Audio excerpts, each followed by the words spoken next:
ಹೆಮ್ಮೆಯ ಪ್ರಧಾನಮಂತ್ರಿ ವಿಶ್ವದ ನಾಯಕ ನರೇಂದ್ರ ಮೋದಿಜಿ ಅವರಿಗೆ ನಾವೆಲ್ಲರೂ ಕೂಡ ಕಾತುರರಾಗಿದ್ದೇವೆ.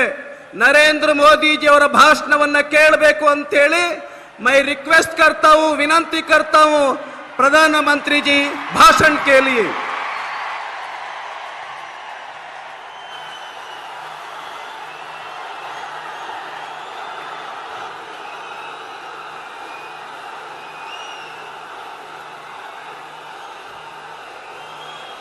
भारत माता की, भारत माता की। जगत गुरु बसवेश्वर मत्तो शिव शरण भूमिगे ನನ್ನ ನಮಸ್ಕಾರಗಳು।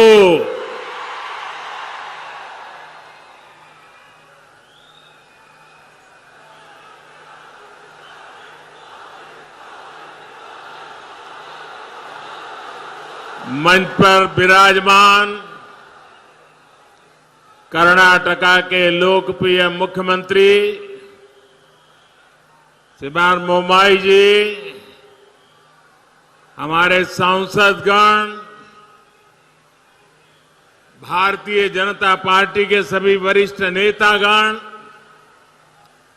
इस चुनाव में आप सबने जिनको विधायक बनाने का निर्णय कर लिया है, ऐसे सभी मेरे उम्मीदवार और विशाल संख्या में पधारे हुए मेरे प्यारे भाइयों बहनों, साथियों, ये मेरा सौभाग्य है कि इस विधानसभा चुनाव में मेरी इस यात्रा की शुरुआत बीदर से हो रही है। भगवान बसवेश्वरा के आशीर्वाद और आप सभी के स्नेह ने मुझे हमेशा आपके लिए काम करने की ताकत दी है। कर्नाटकदा किरीटा, बीदर का आशीर्वाद मुझे तब भी मिला था जब मैं प्रधानमंत्री पद का उम्मीदवार बना था। मैं बीदर कलबुर्गी रेलवे लाइन के लोकार्पण के लिए भी आपके बीच आया था। समय के साथ बीदर के लोगों का अपनापन लगातार बढ़ता ही जा रहा है। आज इतनी बड़ी संख्या में यहां आकर आपने पूरे देश को संदेश दे दिया है, ई बारिया निर्धारा बहुमतदा बीजेपी सरकार। कर्नाटका का ये चुनाव केवल 5 वर्ष के लिए सरकार बनाने मात्र का चुनाव नहीं है। ये कर्नाटका को देश में नंबर 1 राज्य बनाने का चुनाव है। ये विकसित भारत के लिए कर्नाटका की बड़ी भूमिका तय करने वाला चुनाव है। और भारत विकसित तभी होगा जब कर्नाटका का कोना कोना विकसित होगा। विकसित कर्नाटका यानी कर्नाटका के हर अंचल का संतुलित विकास। विकसित कर्नाटका यानी राज्य में विकास के ढेर सारे ग्रोथ सेंटर्स। कर्नाटका की जनता अब अपने इस सपने से पीछे नहीं हटना चाहती। मैं जानता हूं आप सब एक ऐसा कर्नाटका चाहते हैं जहां हाईवे और एक्सप्रेसवे का विस्तार होता रहे। आप एक ऐसा कर्नाटका चाहते हैं जहां मेट्रो की सुविधा और ज्यादा जिलों तक हो। आप एक ऐसा कर्नाटका चाहते हैं जहां अधिक संख्या में वंदे भारत जैसी आधुनिक ट्रेनें चले। आप एक ऐसा कर्नाटका चाहते हैं जहां हर खेत में सिंचाई की आधुनिक सुविधाएं हो। पिछले 5 वर्षों में सामान्य मानवी ने कर्नाटका में विकास की जो रफ्तार देखी है, उसके बाद वो रुकना नहीं चाहते और आपके इस सपने को पूरा करने का बीड़ा बीजेपी ने उठाया है। साथियों, कर्नाटका को देश का नंबर 1 राज्य बनाने के लिए यहां डबल इंजन सरकार का बने रहना बहुत जरूरी है। जब केंद्र की बीजेपी सरकार और राज्य की बीजेपी सरकार की डबल शक्ति लगेगी तो कर्नाटका को नंबर 1 बनने से कोई नहीं रोक पाएगा। डबल इंजन सरकार से जो फायदा होता है उसका एक उदाहरण कर्नाटका में आया विदेशी निवेश है। भाजपा सरकार की वजह से देश में विदेशी निवेश में रिकॉर्ड बढ़ोतरी हुई है। इसकी वजह से कर्नाटका में भी रिकॉर्ड विदेशी निवेश आया है। कांग्रेस की सरकार में हर साल 30,000 करोड़ रुपए के आसपास विदेशी निवेश कर्नाटका में आता था। बीजेपी की सरकार में अब हर साल करीब 90,000 करोड़ रुपए का विदेशी निवेश कर्नाटका में आ रहा है। ये कांग्रेस सरकार के मुकाबले 3 गुना से भी ज्यादा है। और आपको ध्यान रखना है, ये उपलब्धि किस समय हुई? इतना बड़ा महामारी का संकट था, युद्ध चल रहे थे, उसके बावजूद भी ये हासिल किया है। साथियों, डबल इंजन का सरकार का मतलब होता है डबल बेनिफिट, डबल स्पीड। जब कर्नाटका में डबल इंजन सरकार नहीं थी तो छोटे छोटे प्रोजेक्ट्स को पूरा करने में सालों लग जाते थे। पानी की कमी क्या होती है, ये कर्नाटका के किसानों, यहां की माताओं बहनों से बेहतर कोई नहीं जान सकता। कांग्रेस सरकार उसके समय देश भर में 100 से ज्यादा ऐसी सिंचाई योजनाएं थी जो दशकों से लटकी हुई थी। बीते 9 वर्षों में दशकों से अधूरी 60 से ज्यादा सिंचाई परियोजनाओं को हम पूरा कर चुके हैं।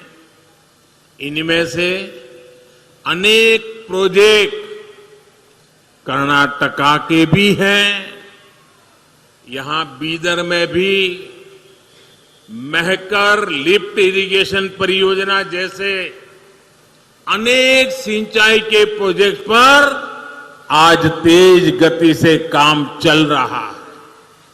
साथियों, आज आप सभी देखते हैं कि पीएम किसान सम्मान निधि किसानों का कितना लाभ किया है।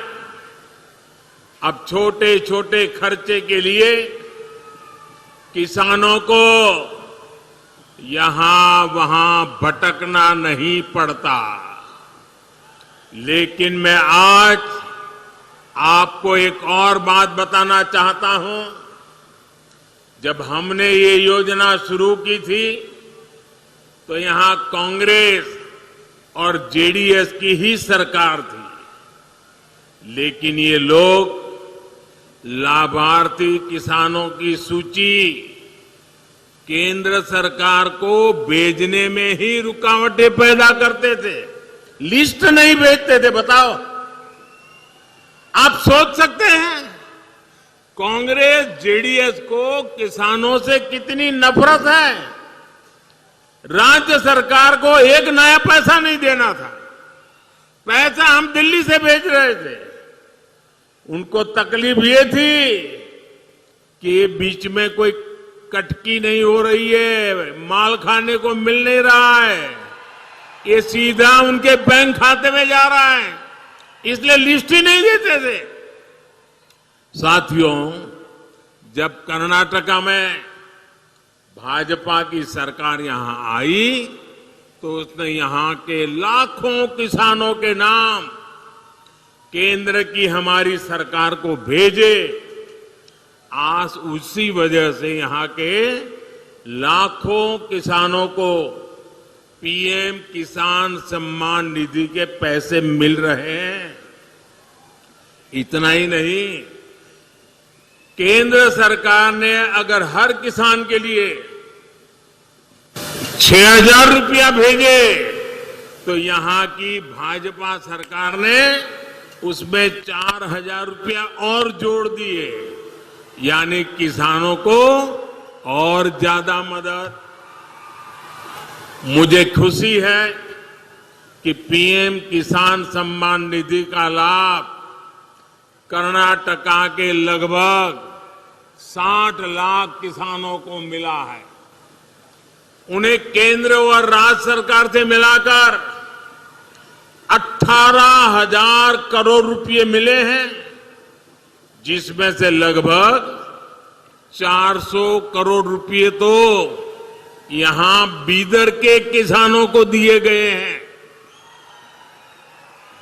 आप जरा याद कीजिए कि कैसे कांग्रेस की सरकार भोले भाले किसानों को हर चुनाव के पहले कर्ज माफी के नाम पर धोखा देती थी। चुनाव से ठीक पहले वो किसानों के कर्ज माफी का ड्रामा करने लग जाते थे और कर्ज माफी धरती पर कभी उतरती नहीं थी। ये इन्होंने छत्तीसगढ़ में वादा किया, राजस्थान में वादा किया, अभी तक किसानों के खाते में कुछ गया नहीं है। और जो जाता था वो भी उनकी पार्टी से जुड़े हुए कुछ ही किसानों को जाता था। ऐसे किसान जिनका बैंक में खाता हो, जिन्होंने बैंक से लोन लिया हो, उन्हीं के नसीब में ये कुछ दाना पानी डाल देते थे। जबकि सच्चाई ये थी कि जिन करोड़ों छोटे किसानों को सबसे ज्यादा मदद की जरूरत थी, उनको तो न कभी बैंक में खाता था, न बैंक ने कभी वो 1 रुपये का उनको लोन दिया था। वो तो बेचारे बाहर से, बाजार में से, साहूकार के पास से महंगे ब्याज से कर्ज उठाते थे और कर्ज माफी का फायदा उनको तो कभी नसीब ही नहीं होता था। कांग्रेस का असली यही चेहरा है। साथियों, इस क्षेत्र में गन्ना भी बहुत होता है। कांग्रेस ने गन्ना किसानों को भी अपने हाल पर छोड़ दिया था। हम गन्ना किसानों की समस्याओं को भी प्राथमिकता पर दूर कर रहे हैं। गन्ना किसानों की मदद के लिए ही हमने पेट्रोल में इथेनॉल की ब्लेंडिंग बढ़ाने का फैसला किया। आज देश पेट्रोल में 20% इथेनॉल ब्लेंडिंग की तरफ तेजी से आगे बढ़ रहा है। कांग्रेस सरकार के समय देश में सिर्फ 40 करोड़ लीटर इथेनॉल का उत्पादन होता था। अब हमारी सरकार में इथेनॉल का उत्पादन बढ़कर 400 करोड़ लीटर से भी ज्यादा का हो गया है। इथेनॉल का उत्पादन बढ़ने से, पेट्रोल में उसकी ब्लेंडिंग बढ़ने से सबसे ज्यादा लाभ गन्ना किसानों को भी हुआ है। इस बजट में हमारी सरकार ने गन्ना किसानों के हित में एक और बड़ा फैसला लिया है।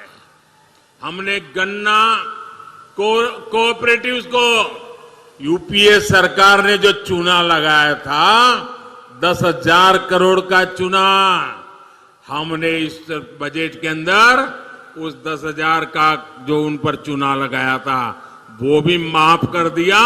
हमने उसकी राहत भी दे दी।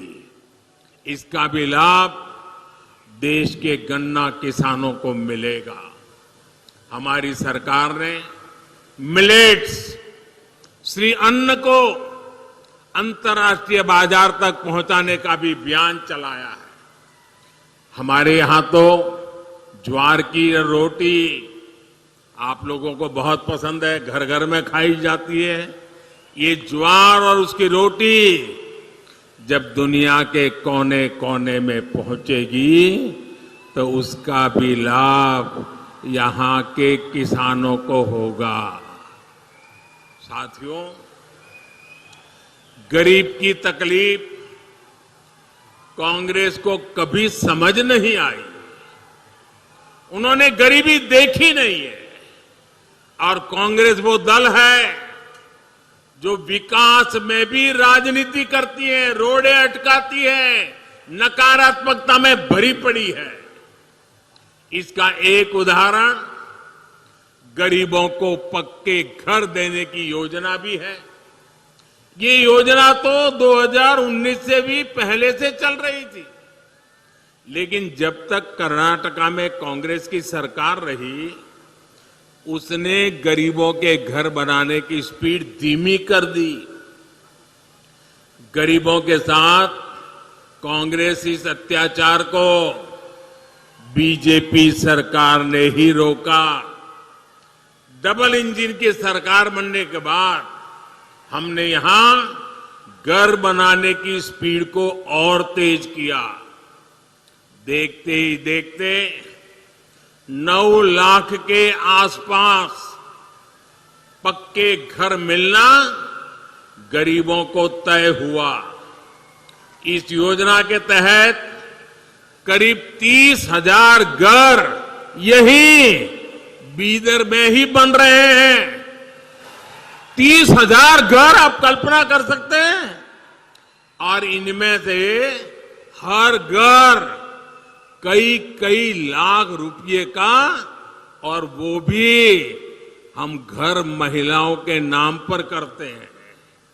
यानी भाजपा की डबल इंजन सरकार ने यहां बीदर में ही 30,000 बहनों को, जिनके घर की कीमत लाखों में है, 30,000 बहनों को लखपति दीदी बना दिया है। साथियों, हमारे देश में गांवों के घरों में नल से पानी ना आने की वजह से भी माताओं, बहनों, बेटियों ने दशकों तक बहुत कष्ट उठाया है। भाजपा की सरकार ने उन्हें इस तकलीफ से मुक्ति दिलाने के लिए ही हर घर जल योजना शुरू की। आज देश भर में 9 करोड़ नए परिवारों को पाइप कनेक्शन से जोड़ा जा चुका है। यहां कर्नाटका के भी 40 लाख से ज्यादा परिवारों को अब नल से जल मिलने लगा है। साथियों, शौचालय के अभाव में, गैस कनेक्शन के अभाव में, अच्छे इलाज के अभाव में सबसे अधिक परेशानी हमारी माताएं बहनों को ही होती है। गरीब परिवारों की बहनों की सूद कांग्रेस ने इतने दशकों तक कभी नहीं ली, लेकिन आपका ये बेटा दिल्ली में बैठा है। करोड़ों माताओं बहनों के बैंक अकाउंट बीजेपी ने खुलवाए, उसमें सरकारी मदद डायरेक्ट पहुंचे ये व्यवस्था बीजेपी ने की। बहनों को बिना गारंटी मुद्रा लोन मिले ये व्यवस्था बीजेपी सरकार ने की। गरीब मां को अपने परिवार के लिए राशन की चिंता न करनी पड़े, इसके लिए मुफ्त राशन का प्रबंध बीजेपी सरकार ने किया। दूसरे शहरों में भी फ्री रेशन मिल सके, इसके लिए one nation one ration card भी बीजेपी सरकार ने दिया। हमारे बंजारा साथी, उनकी भी सूद कांग्रेस ने कभी नहीं ली। ये बीजेपी सरकार है जिसने उन्हें प्रॉपर्टी का अधिकार दिया, उन्हें विकास के अवसरों से जोड़ा। यही सबका साथ, सबका विकास, सबका विश्वास और सबका प्रयास का सुशान है। और साथियों, बीजेपी के इन सेवा कार्यों के बीच कांग्रेस ने क्या किया?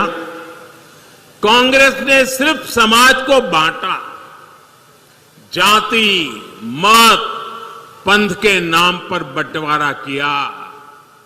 कांग्रेस ने शासन के नाम पर सिर्फ तुष्टीकरण को बढ़ावा दिया। कांग्रेस की बेरुखी का सबसे बड़ा प्रमाण हमारी बीदरी आर्ट है। कुछ दिन पहले बीदरी आर्ट की दशकों तक सेवा करने वाले साथी शाह रशीद अहमद कादरी को पद्म पुरस्कार मिला।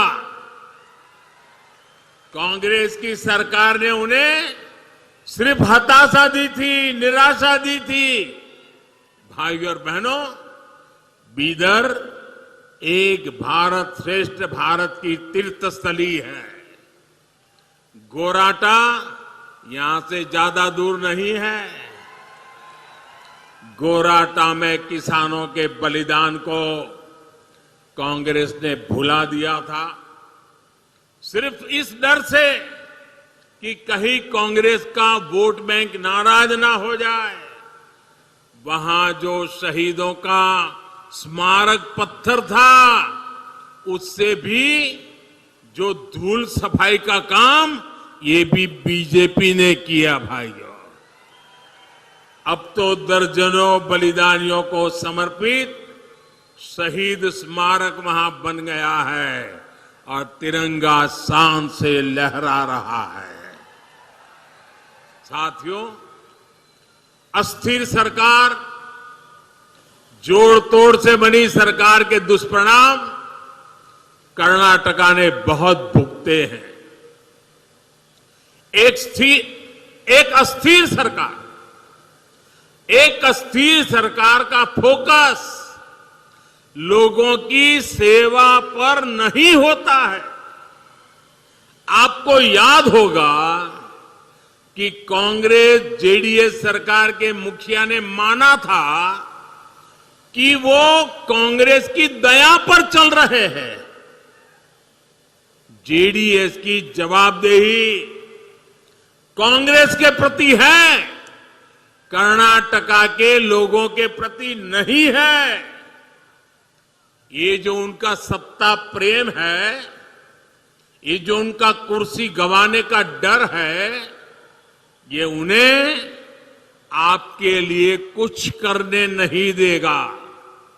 साथियों, कांग्रेस हर उस व्यक्ति से नफरत करती है जो सामान्य मानवी की बात करता है, जो उनके भ्रष्टाचार को सामने लाता है, जो उनकी स्वार्थ भरी राजनीति पर प्रहार करता है।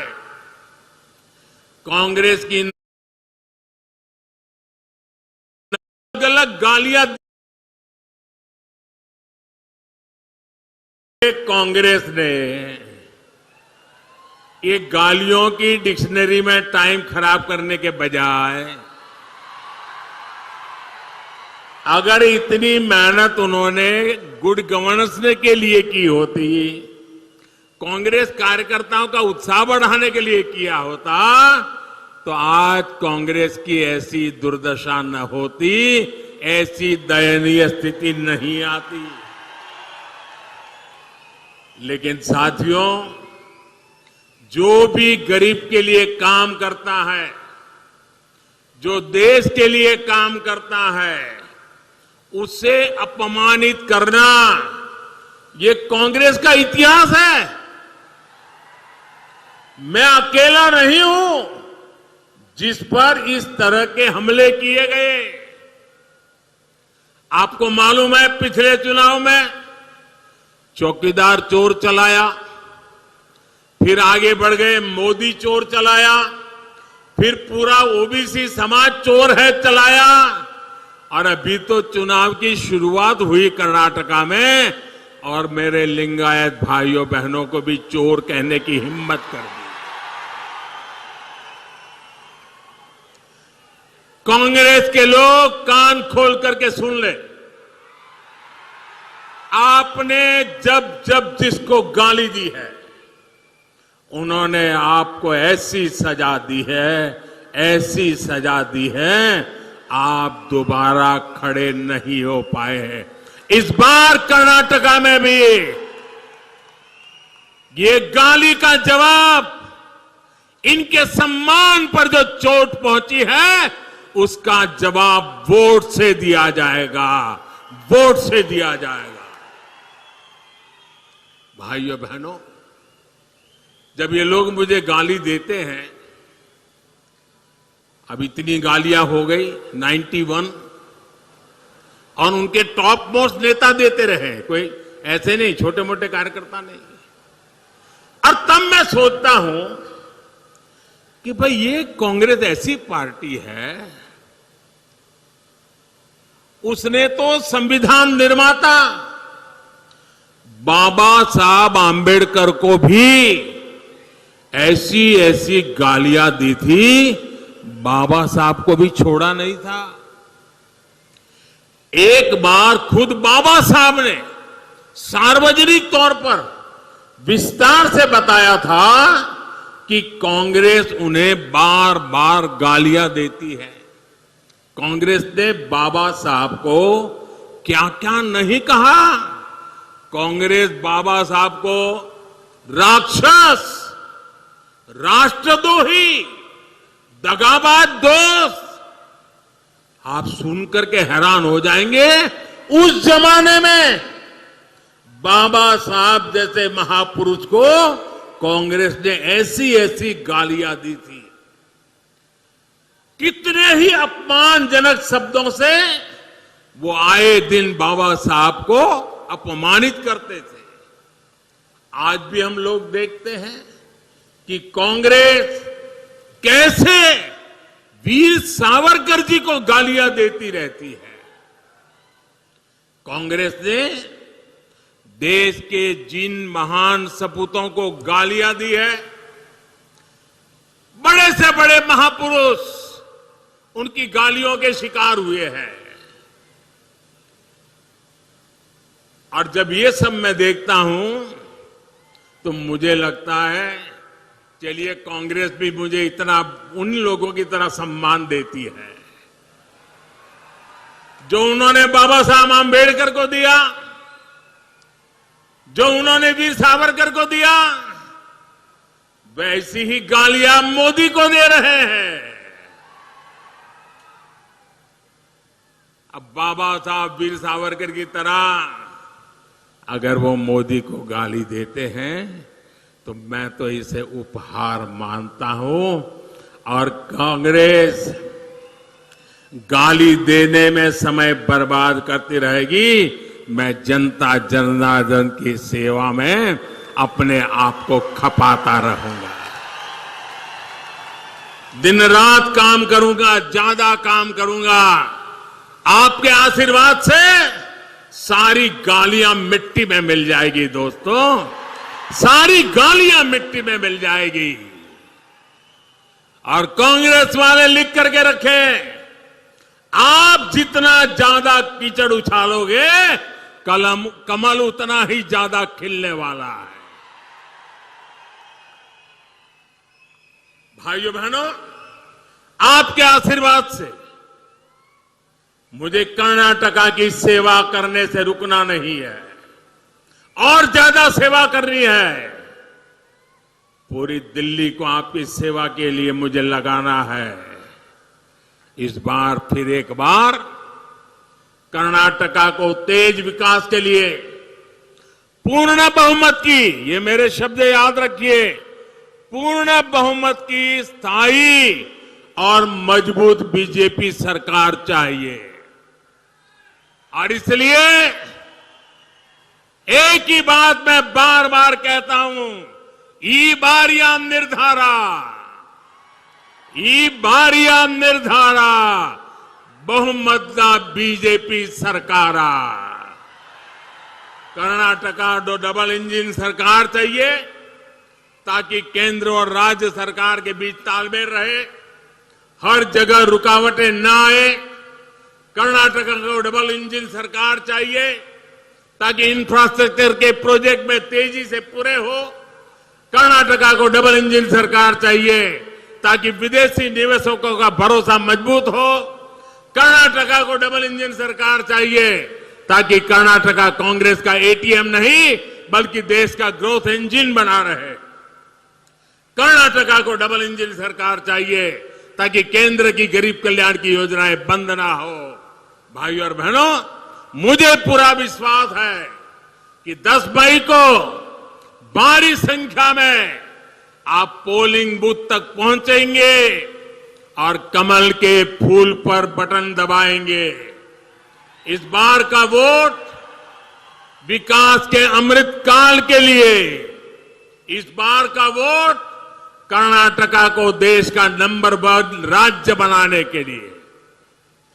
आप सभी का बहुत आशीर्वाद हम सबको मिलता रहे। कर्नाटका में भाजपा के उम्मीदवारों को आपका आशीर्वाद उन्हें आपकी सेवा में और ज्यादा परिश्रम करने के लिए प्रेरित करेगा। भाइयों बहनों, इतनी शानदार सभा कर दी, अब ऐसा तो नहीं होगा ना बस अब तो काम हो गया है, चलो जाओ सो जाओ, अब तो जीत जाएंगे, ऐसा नहीं करोगे ना? जरा जवाब दीजिए, नहीं करोगे ना? बूथ में जाओगे, हर घर जाओगे, मतदाताओं को मतदान के लिए निकालोगे, भाजपा की बात बताओगे, पक्का करोगे? अच्छा, मेरा एक काम करोगे आप लोग? करोगे? बताइए, पक्का करोगे?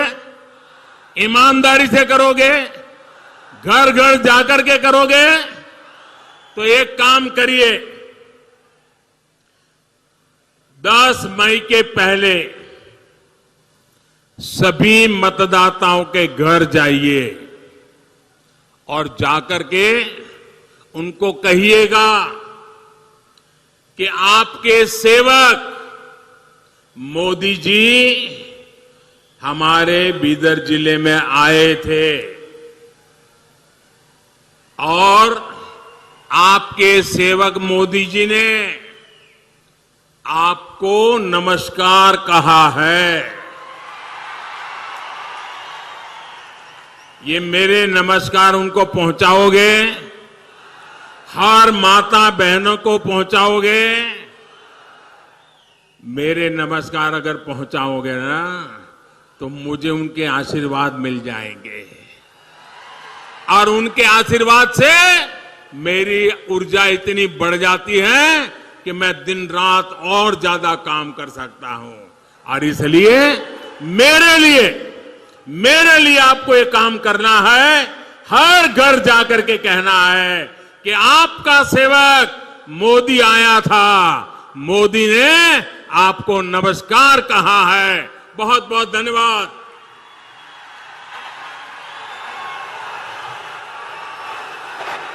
ಭಾರತ್ ಮಾತಾ ಕಿ ನಮ್ಮ ದೇಶದ ಮಹಾಸೇವಕ ನರೇಂದ್ರ ಮೋದಿಜಿ ಅವರಿಗೆ ನಮ್ಮ ದೇಶದ ಮಹಾಸೇವಕ ನರೇಂದ್ರ ಮೋದಿಜಿ ಅವರಿಗೆ स्वागत है स्वागत है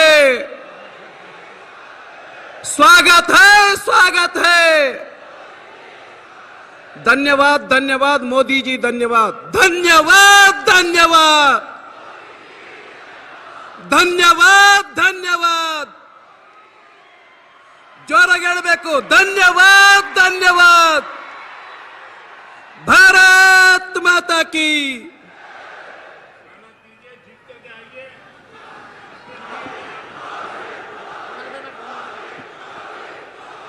ವಿರಾಟ್ ಸಮಾವೇಶಕ್ಕೆ ಆಗಮಿಸಿ ನಮ್ಮೆಲ್ಲ ಅಭ್ಯರ್ಥಿಗಳಿಗೆ ಮಾರ್ಗದರ್ಶನ ಮಾಡಿದಂಥ ದೇಶದ ಹೆಮ್ಮೆ ಪ್ರಧಾನಿಯಾದಂಥ ಶ್ರೀಯುತ ನರೇಂದ್ರ ಮೋದಿಜಿಯವರಿಗೆ ಭಾರತೀಯ ಜನತಾ ಪಕ್ಷ ಬೀದರ್ ಜಿಲ್ಲೆ ವತಿಯಿಂದ ಹೃದಯಪೂರ್ವಕ ಧನ್ಯವಾದಗಳನ್ನು ಅರ್ಪಿಸ್ತೀನಿ।